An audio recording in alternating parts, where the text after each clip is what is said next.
If his friends didn't have anything to do with it and they truly left him behind, etc., etc., he has discoloration, bruises on the back of his neck. Something happened. And quite frankly, this is Mississippi, where in 1955, which sparked the civil rights movement, Emmett Till was killed for so-called whistling at a white woman. And now we're hearing Nolan Wells stayed back to be with a white woman, and he turns up dead with bruises behind his neck. That's the context I'm putting this in. It's Emmett Till, perhaps, all over. Wow, so you feel like the dynamics between Nolan Wells and Emmett Till is similar? Well, the dynamics are the same. He's with a white woman, or allegedly said something with, or however you view it, with a white woman, and there's a suspicion that white men killed him. And that was the case with Emmett Till. He so-called whistled as a kid. 13 was he? Whistled so-called the woman at the store. White woman says he whistled at her. What happened? White men killed him.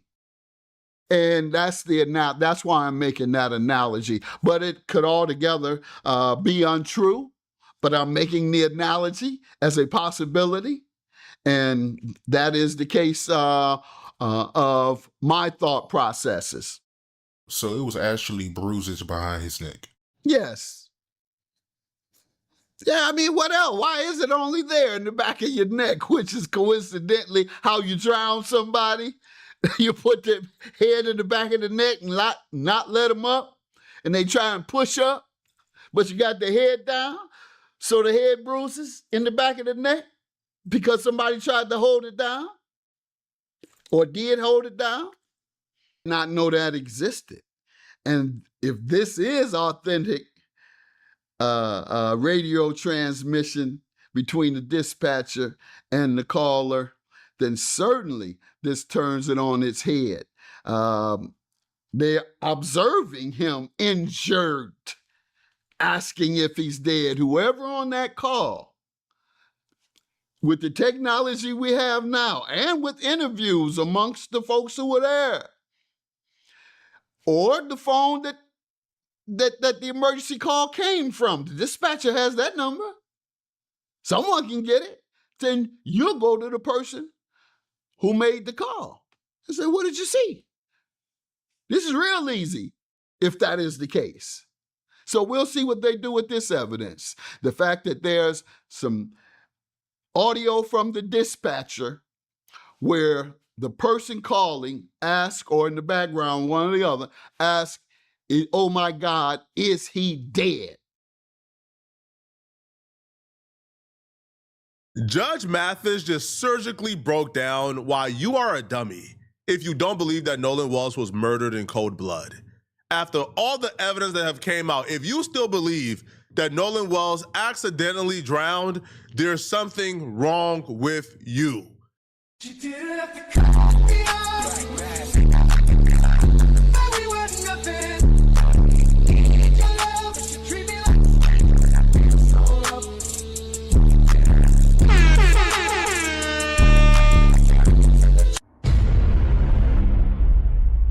YouTube, welcome back to another episode of T Wizzle Reactions as we make our way to 250 subscribers. Gotta thank you all for tapping into the channel. I really appreciate it. And if you want to catch me live, go to tiktok.com/TWizzle276 at 8 a.m. every day except for Saturdays, or twitch.tv/TWizzleTV 5 p.m. kick.com/TWizzle 5 p.m. every day except for Saturday. And you got anything you want to send me, you can throw it in the community, or you can drop it in the DMs at any one of my social media platforms. Today, man, we're going to take a look at Judge Mathis as he breaks down his perspective of the evidence presented so far in the Nolan Wells case. In this episode, Judge Mathis is going to be talking about basically the new evidence presented in the Nolan Wells case. He's going to be breaking down what he thinks happened And he also going to reveal the predictions of what he think the prosecutor is going to do with this newfound evidence. Now, people is appreciating his input on this situation because of his previous expertise and experience as a judge. So people know Judge Mathis is full aware of the justice system. He could be able to tell if the state or the prosecution is doing anything suspicious or biased. And he also able to tell if they doing like holdups or if they just mishandling this criminal process. And he also touched on Ben Crump's position in this situation because a lot of racists has been accusing Ben Crump of inciting race wars and a whole other bunch of nonsense that they like to spew out of their mouth when they ain't got nothing else to do. He also break down the differences in the details found in the original autopsy and the autopsy that was basically hired by the family, the personal autopsy. And I just want to say, good thing they had that done. Now, it's crazy because in the beginning of this case, a lot of the people was like, oh, they were just basically trying to make up excuses and demonize the family for even saying anything about a private investigation. Now we know why this was. Their hunch was right. Nolan Wells' family hunch was right. To even hire a second team for their own autopsy, they was dead on. Because as we're gonna discover later in this video, that the autopsy of the people who performed the autopsy for the state of Mississippi, basically the original autopsy team, they was doing some weird and foul stuff. I'm not even gonna say just weird. It was foul. It was not right. People got questions for why they have done these things. We're gonna get to it. But me personally, I already know why they done these things. But just remember, I said, bro, that Nolan Wells' family was right for getting an individual autopsy done. But without further ado, let's just jump right into it. The title of this video is called "He Finally Reveals Exactly How Nolan Wells Was Murdered." Video by Poetic Flacco. Shout out to Flacco. As always, if you like the content, don't be too shy to hit that like and subscribe button. Get notified when I drop a new video. I'm updating y'all on the old one. Now let's rock out. Two crucial pieces of information: the bruise that was found on the back of Nolan Wells' head, and then the audio from the boat. How you feel about this second autopsy that was done on Nolan Wells? Yes, I think when we last spoke, we were awaiting the forensic autopsy because the original autopsy performed by the county examiner, we just weren't convinced it would be independent, quite frankly, because we weren't getting enough information from law enforcement. And so the forensic autopsy came back.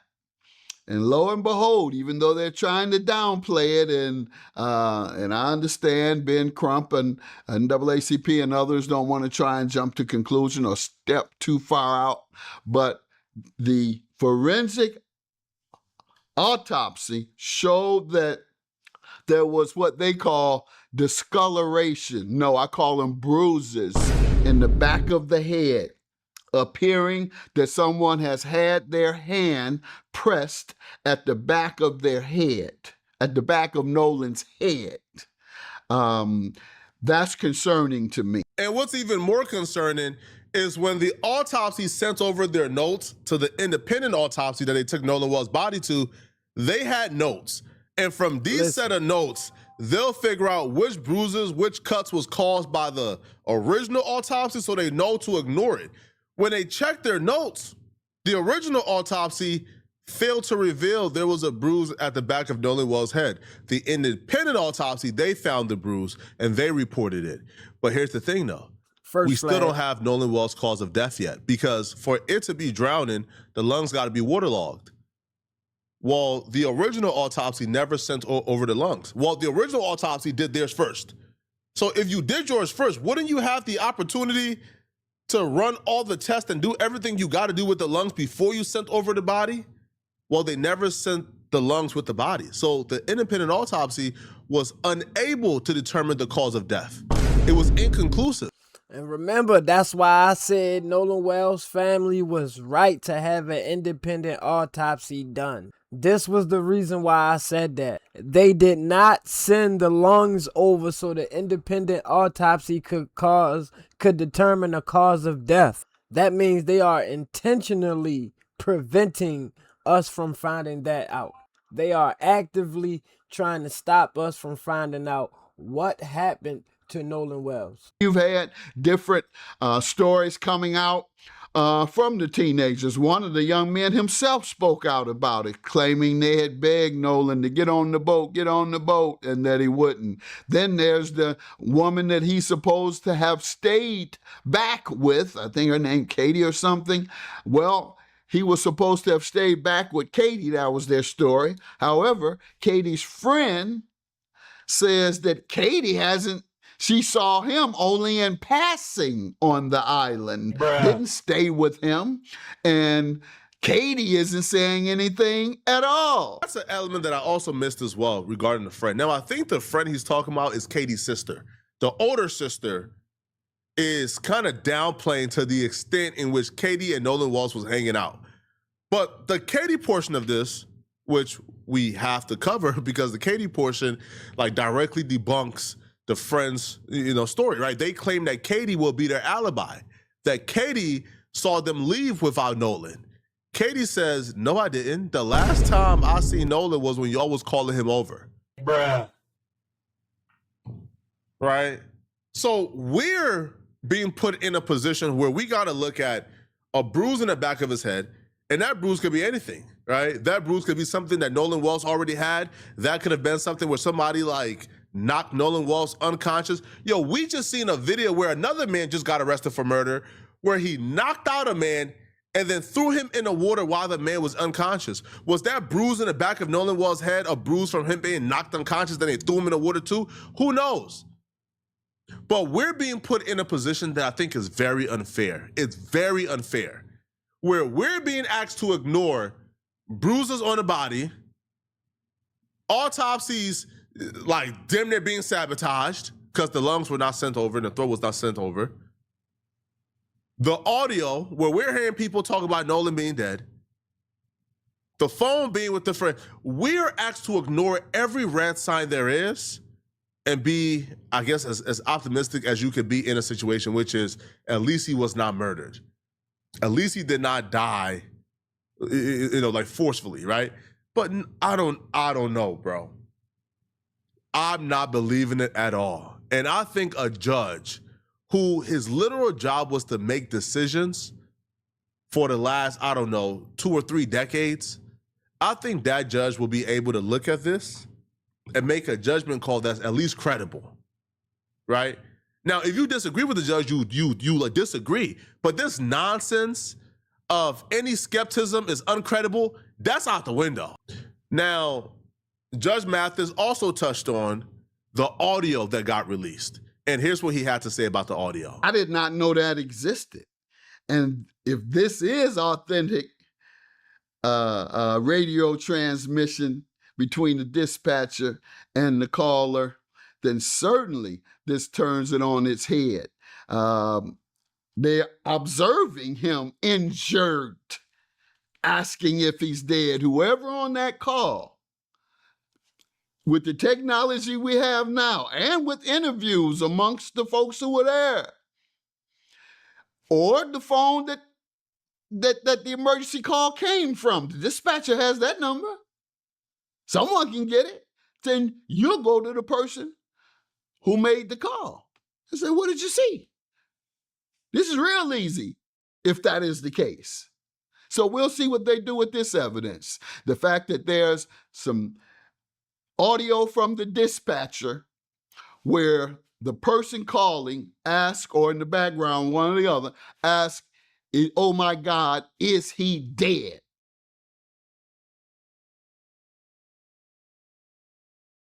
So that's a whole new level of evidence that I'm interested in seeing where they go with that. And perhaps that's what the prosecutor may have all of this information and say, we're not sharing it because we don't want to bias. We don't want to create bias, et cetera, in the case because in the media, have it, da, da, da, da. And she may have that. She may have that and take it right to the grand jury. That's what I'm hoping, if they don't disclose it to the widespread media this week. Here's why I don't believe that. Now, it's one thing if you say, hey, we're not going to share the thorough investigation we're doing that's going to bring answers to Nolan Wells' death. We're not going to share that with the public, but you're not going to share that with Nolan's mama? You're not going to share that with... I don't care if they have hired like Benjamin Crumb. I don't care if they have hired other people to get involved. You should walk the mama through it step by step. Hey, mama, we got this intel, this intel. It's not until the audio got leaked and people began to put pressure on Ocean Springs that they released a tip to TMZ like, hey, we have evidence that people seen Nolan on the island in the afternoon after 5, or I think 6 p.m. they said. So TMZ reported, there's evidence Nolan was on the island at 6. And then you scroll down to the bottom of the article and the evidence is, oh yeah, there's 2 people said they see Nolan. Okay, well, we have Nolan friends who are doing interviews on TikTok, right, saying how they believe these people are guilty and they believe people was washing blood off the boat or out the boat, according to the friend, or she implied that, I should say, because she says they was washing out the boat, right? One of the friends says they seen some of the boys and at a breakfast, and the boys told her, well, why would we be looking for him? Y'all already expect us to kill him. That's before Nolan Wells' body was found. That's before the world knew he was dead, right? So if we can take the word of 2 people who quote unquote seen Nolan, even though again 2,000 people was on the island, y'all said 2 people quote unquote seen Nolan at around 6 p.m. Okay, then how did Nolan Wells disappear? Then how did he die? Okay, if y'all can take the words of those 2 people, then can we take the word of 2 of Nolan friends who are on TikTok accusing people in Ocean Springs of killing Nolan? Can we? Oh, yeah. So it's evidence if it's 2 random people, but it's not evidence if it's 2 of Nolan friends. You see how that works? You see how that don't make sense? And that's what we're talking about here, bro. Nothing about this makes sense whatsoever. If you guys have something, right, that paints a clear picture of how Nolan Wells died, shouldn't the mother be the first one y'all notify? Yeah, I don't know how you can justify that audio. Can't. Not with someone in the background saying, is he dead? Even if you were calling to say there was a fight, it sounds like you're looking at something that has already happened and you witnessed what happened and you're saying, did he die from what I just saw? That's what you're saying? Or just did. Oh, is he dead? Or what? Somebody walked you from around the park and said, hey, or around the other boat dock and say, hey, come look at this. No, you were there. So if that video and audio is correct, it's a whole nother level of evidence that indicates culpability. And just for clarity, what do you personally believe happened to Nolan Wells? Well, what we're told is that he got on the boat with several white buddies in Mississippi, went to Fun Island, for lack of a better term, where everybody goes to this island to have fun on their boats. Overwhelmingly 90 to 100% white, 99.9 perhaps if you include Nolan. And his buddies say they left him there. He ends up dead. His buddies say we left him there and we told him to come, let's go. He refused to go. However, we had his phone, and you claim that everybody puts everybody puts their phone away when they're on the island. And I don't believe that for 1 minute, that teenagers leave their phones for hours just because they're on the island. Then we have the young lady, Katie, who he allegedly stayed back to be with. Her sister says that they weren't spending a lot of time with Nolan and that they also left without Nolan, meaning they had seen Nolan go somewhere when they were leaving. Did y'all just shake, hug, and walk away? And then someone saw him and said, hey, let's get with him because he kissing and hugging on that white woman and we don't play that and don't want to play that? Or is it, as I think it is, that they had something to do with his drowning? Which, by the way, will make sense with the bruises in the back of the head, because it could be this. Yo, he just provided something very crucial, because even if the lungs do come back waterlogged, it could very well be that. You push them in and you hold them down until... Yo, this is just crucial, bro. Yeah. So I guess he's saying basically, even if the lungs come back waterlogged, it still don't mean that he drowned voluntarily or involuntarily. Like basically he could have forcefully drowned. Like they could have held his head underwater and forced him to drown. But as though he had the bruises on the back of his neck. So it seems like the first autopsy in Mississippi, they tried to cover it up. They didn't report the bruises. They didn't send the lungs. And then they started revealing information only after they got pressured by the people. After they got pressured by the people is when they released the audio. So you see what I'm saying? That's why I said in the beginning of the video, the Nolan Wells family, they was absolutely right to have that suspicion about that autopsy team and to hire their own. Because if they wouldn't have, who knows what the autopsy people, the original autopsy team would have told the family. Now we know that they only even revealed certain information was because they knew we was gonna find out anyway with the independent autopsy. So yeah, man, this is definitely bizarre, and people don't want to admit that what happened, but yeah, he definitely was murdered.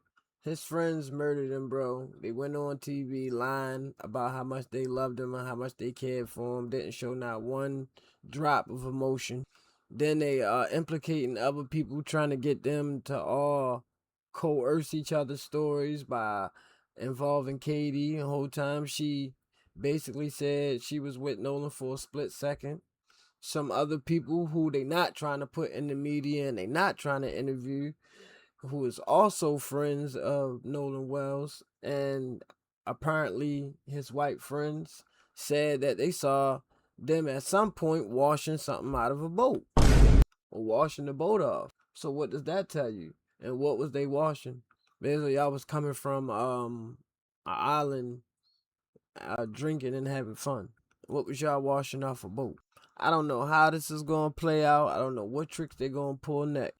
But we damn near at the height of it now. So basically, we waiting on the autopsy team to confirm whatever was found by the independent autopsy, and if they're gonna send the lungs and see what they got to say about why they haven't sent the lungs at this point. But y'all let me know what y'all think about this down in the comment section, man. Let me know what you think happened. What is your conclusion about this whole situation? Do you believe Nolan Wells was murdered?